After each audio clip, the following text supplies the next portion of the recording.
You know, the regulatory environment, the legal environment, the economic environment, and the ownership situation that these things yield is one part of the equation. Another thing that we've discussed today is the physical design of a unit itself and how that has evolved over time. It interests me that rarely, maybe a little bit in Ted Smith's presentation, but in general, rarely have those two realms intersected. Even people who've talked about both have talked about them as sort of separate things. Do you envision any relationship between the evolving design of housing units that we've been talking about and the economics and regulatory environment? Well, here's where I'm going to turn everything upside down. I teach architects at Yale, and the first assignment I give every year to third semester graduate students is to design an apartment house. And invariably, 20 to 25% of them produce rooms without windows. I'm not for getting rid of regulations, where regulations provide for substance. Yeah, like that can go into the human safety group, I guess. Light and health air. And light and air. Yeah. And I think Jacob Riis... You don't think going back to old law tenements is not no, where we should be? That's not the solution? No. Okay, fine. But what I am suggesting is that we ought to relook at what the definition of light and air is. When the old law tenement was passed in 1867, we didn't have fluorescent light, we didn't have air conditioning, we didn't have electricity, we didn't have laptop computers. How far from a window do you have to be? Surely the artists who live in lofts that are 50 feet away from the window have adequate light and air. Right. So I think we could re-examine all of these things, but it means putting in the room some of the wise people that are sitting in the audience today and having them start all over again.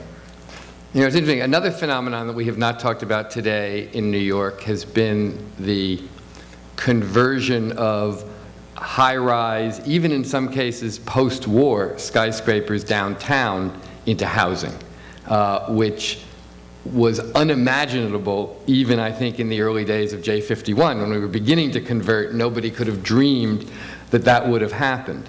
Can you talk about that a little bit and how it relates to some of the ideas? Yes. Here? J51 was in fact the model for the Giuliani administration when they introduced 421G, which was a tax exemption program for conversion in Lower Manhattan. What I'm not sure we did was to make all the rest of the changes that were necessary, but clearly we now have a 24-hour population in Lower Manhattan, and we can use our infrastructure in a much more efficient way. Yeah, I think there's a lot that can be done, but those office buildings are not only high-rise buildings with glorious Art Deco decoration in Lower Manhattan, but they're small buildings in Brooklyn and the Bronx. Right. And they too could be converted. Are they yielding, to get back to the issue of the design of units, are they yielding different kinds of housing units, or are they merely wonderful and socially useful ways of putting relatively conventional units into new places? Other than the artist lofts of 40 years ago, unfortunately, I think they are not, because we haven't changed the regulations by which you have to design. But the other problem, I would say, with the exception of what I heard about from Japan, I didn't hear anything about a new form of housing design to meet the new household. The Japanese cases, which we saw, were the only example. And I think there's a lot that we could learn. But I think there's a lot we could learn from going to Tribeca and looking at what happened. Right. Because that really was generated spontaneously initially, yes. And then by very creative people. Right. Could you imagine anything like Vincente Guillot's concept for the shared tower ever happening in New York? Well, you have to go back to the world of the SRO and the West Side and 1950, the history of New York was that people didn't like rooming houses. Right. We ended up with homeless instead, as we eliminated a large number of them. I think it's possible, but under today's law, it's impossible to do. And I think there's a lot that could be done to change that.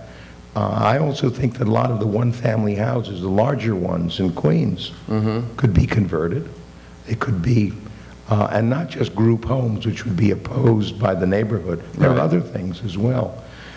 But we need real creativity. And one of the things that, as a member of CHPC, that I would urge is, why not put together a group of people to come up with a set of those changes? Wouldn't that be interesting to deliver in 2013 to the next mayor? No, I think that, in other words, all right, we know what's going to happen in November, I guess. I said the next mayor in 2013. Oh, right.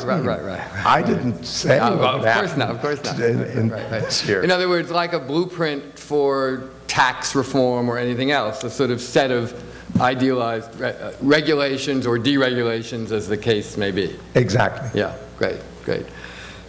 I think we have pretty much covered the waterfront, as it were. I'm extremely glad that nobody during this whole day of remarkable presentations from around the world ever spoke of thinking out of the box. We should all be grateful for that. Though I suppose, if anything, we're really talking about thinking more into the box in a way. But anyway, thank you very much, Alex. Thank you.